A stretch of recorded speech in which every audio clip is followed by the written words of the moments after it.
ప్రియ పరలోకపు తండ్రి, ఈ క్షణంలో నీ సన్నిధిలోకి నేను వచ్చాను. నా హృదయం ఎంతో భారంగా ఉంది, గాయాలతో ఉంది. కొంతమంది నా మీద అన్యాయంగా ప్రవర్తించారు. మాటలతో, చర్యలతో నాకు మానసిక బాధ కలిగించారు. క్రీస్తు, మీరు నా బాధను యథార్థంగా అర్థం చేసుకోగలరు. మీరే నన్ను పూర్తిగా అర్థం చేసుకోగలరు. ప్రభు, నా గుండె ఎంతో గాయపడింది, కానీ మీరు నేర్పిన క్షమాభావాన్ని నేను ఎప్పటికీ మర్చిపోలేను. సిలువపై మీ శత్రువులను కూడా మీరు క్షమించారు. తండ్రి, వీరేమి చేస్తున్నారో వీరెరుగరు అని వారిని గురించి ప్రార్థించారు, వారిని క్షమించారు. ప్రభు, మీరు నేర్పిన ప్రేమను నేను చూపించాలనుకుంటున్నాను. అది ఎంత కష్టమైనా సరే. యేసయ్యా, నన్ను గాయపరిచిన వారిని నేను నీ చెంతకు తెస్తున్నాను. వారు నన్ను బాధించినప్పుడు నన్ను వారిని ద్వేషించకుండా ఉండే శక్తిని అనుగ్రహించు. వారి మనస్సులు మారేలా నీవు వారిని క్షమించు. వారి మీద మీ దయను చూపించండి. వారి జీవితాల్లో మీరే వెలుగై ఉండండి.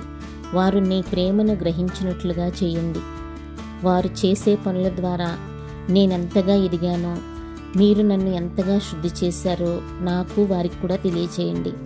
వారి పట్ల శాంతియుతమైన హృదయంతో, ప్రార్థనతో, ప్రేమతో బ్రతకగల నమ్మకాన్ని నాలో పెంచండి. ప్రభు, మీరు నన్ను స్వస్థతపరచండి. నా గాయాలను మీ ప్రేమతో నయం చేయండి. మీరు నన్ను క్షమించిన విధంగా నేను వారిని క్షమించగలను. ఈ క్షమాభావం ద్వారా నాకు కూడా విముక్తి కలుగుతుంది. మీరే నా నీతి, మీరే నా రక్షకుడు, మీరే నా బలము. మీ సిలువను చూసి నేను వినయంగా, క్షమాభావంగా బ్రతకగల నమ్మకాన్ని నాలో మీరు పెంచండి. ప్రభు, వారు నన్ను గాయపరిచారు, కానీ వారికి నీ నిజమైన ప్రేమ తెలియకపోవచ్చు. వారిని నీ ప్రేమ చూరగొనున్నట్లు చేయుము. ప్రభు, వారు తమ తప్పులను గుర్తించగలిగే మనస్సుని వారికి అనుగ్రహించండి. నీవే వారికి మార్గనిర్దేశం చేయండి.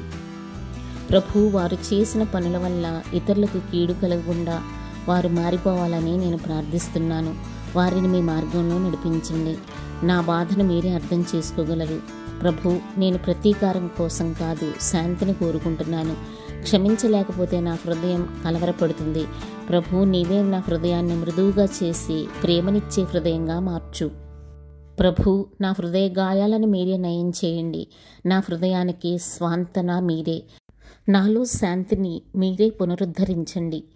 ఈ దుఃఖం ద్వారా మీరు నాకు మంచి చేయగలరు. యేసయ్య, నువ్వే నా రాజువి.